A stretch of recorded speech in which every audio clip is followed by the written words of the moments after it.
无论你生活在哪个城市，都必须要警惕一种人，太危险了。他们就因为和你理念不合，就选择出手杀人。他们有什么共同特征呢？怎么才能够快速识别？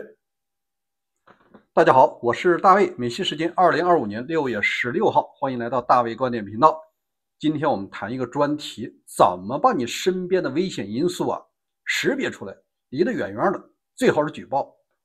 我们还说一下现实的案子，就是在6月14号的凌晨，明尼苏达州的几个议员被连环杀手射杀，一对夫妻死了，另一对夫妻现在还在重伤。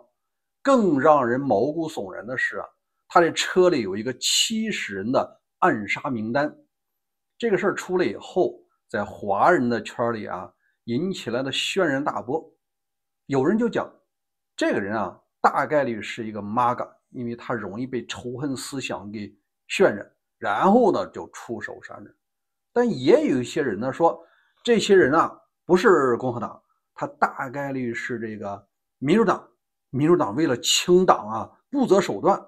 那到底哪句话是真的？今天我就跟你引用大媒体的报道，我们还原一下事件的真相。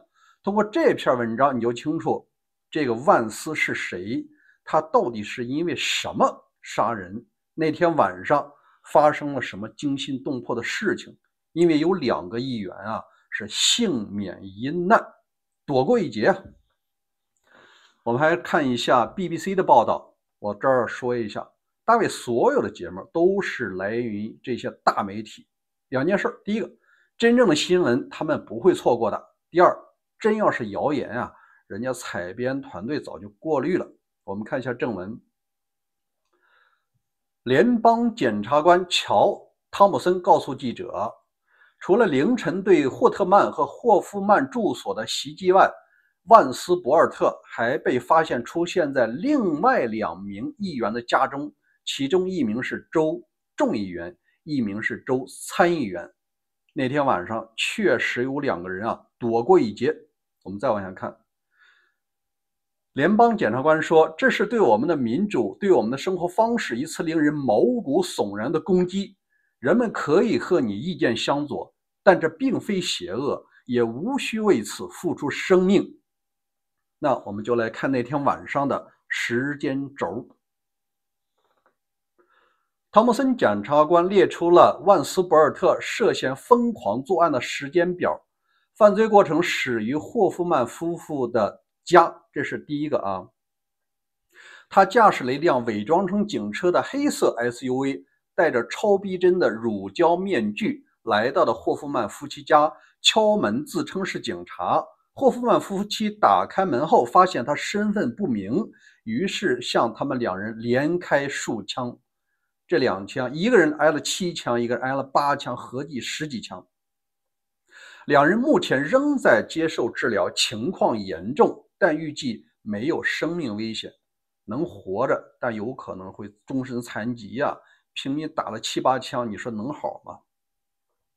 汤姆森检察官说，接下来万斯博尔特开车去了位于枫叶林的一位明尼苏达州的议员的家，门口摄像头在凌晨2点24分拍到了他，但当时这位女性议员正在外地休假，她不在家，所以说扑空了，这个幸免于难吧。再往下，那就是第3个了。在那里，他前往另一位州参议员的家，大约凌晨2点36分到达。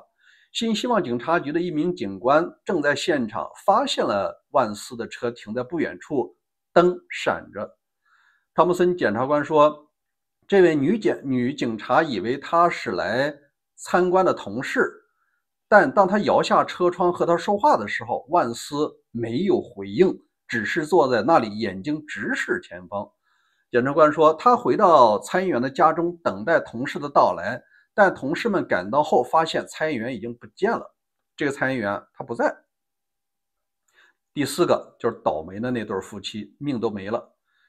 第4就是最后他开车去了霍特曼夫妻位于布鲁克林公园的家，警察大约在凌晨3点30分钟到达，发现他站在门廊上。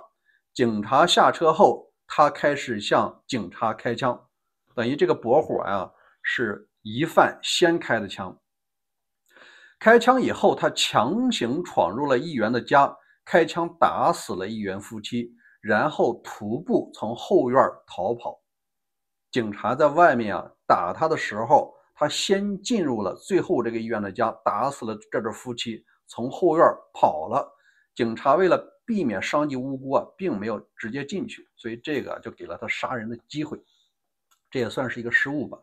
再往下，博尔特精心策划了这次袭击，他调查了受害者及其家人，他利用互联网和其他工具找到了他们的住址、姓名以及家人的姓名，他监视了他们的住所，并记录了他们所住的位置。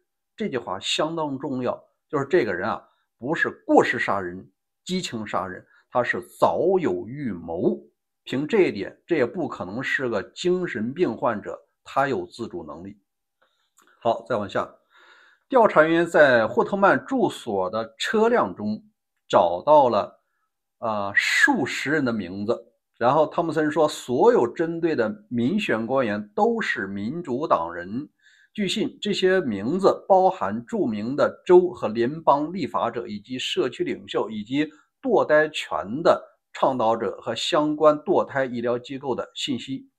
这个是检察官说的。那我们接下来再来分享一下联邦调查局的报道。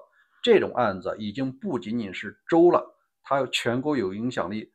联邦调查局的一份宣誓书称，枪击事件发生后，万斯博尔特用现金从一名陌生人手中买了一辆汽车，就是他跑的时候，他从后院跑的，后来他买了一辆汽车，然后开车前往距离明尼波利斯以西约1小时车程的绿岛。一名警察报告说，他看到了他跑进了树林。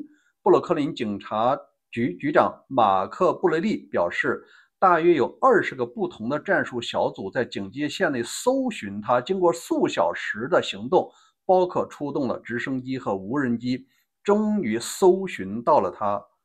当时万斯被发现时，他经过短暂的谈判后爬出了树林，并在一片田野里被拘留。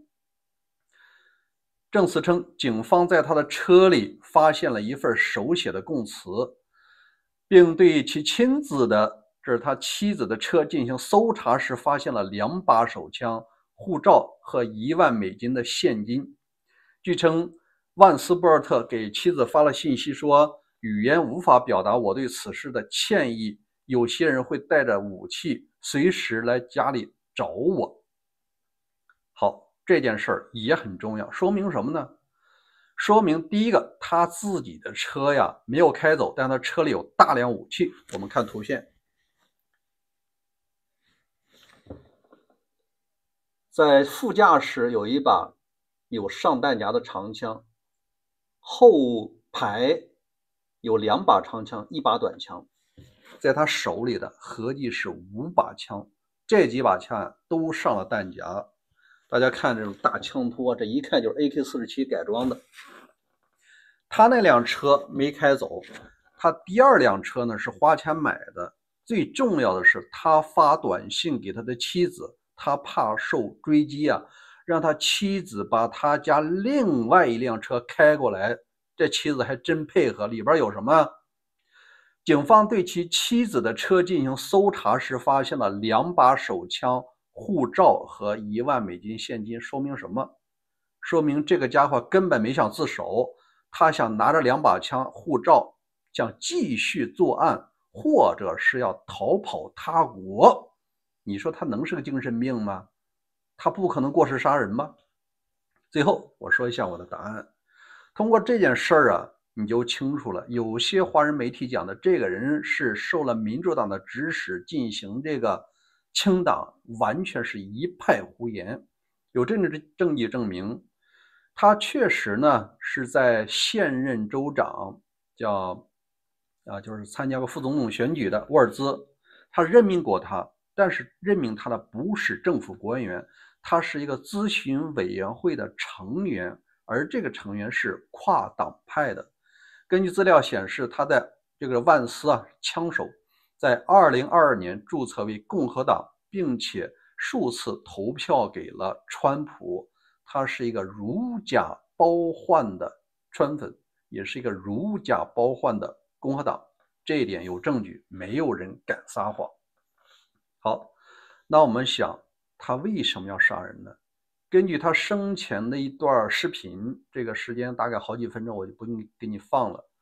他在传教的过程中，无论是在美国还是在其他国家传教，他强烈反对堕胎，他认为堕胎就是一种杀人，所以说他杀那些堕胎的人他认为是一种正义行为。所以今天照片看到他被逮捕的时候呢，面目自然，并没有多少愧疚。他有一种为民除害的想法，你说他受的思想多深？另外他不仅仅是杀了这2对儿，另外2对儿呢，他没碰上。警方在他的车里呢，发现了一串的名单。这个消息是另外一个媒体美联社。明尼苏达州枪手名单上有大量的其他州民主党议员。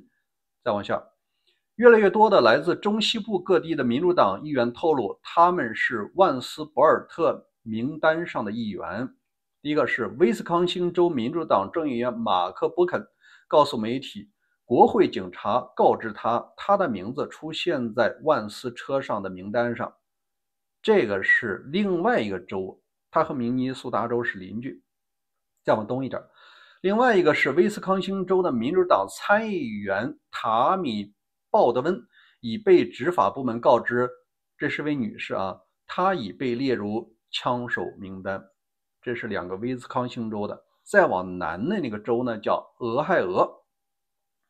俄亥俄州民主党众议员格雷格·利兹曼在一份声明中表示，国会警察已于周日早上联系了他的办公室，称在搜查万斯博尔特期间收集的证据中发现了他的名字。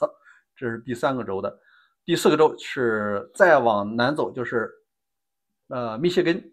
密歇根州民主党众议员希拉里斯科尔滕表示，这也是位女士她也在名单上，并因此而取消了市政厅的会议。再往下是密歇根州民主党众议员黛比·丁格尔也在杀手的名单上。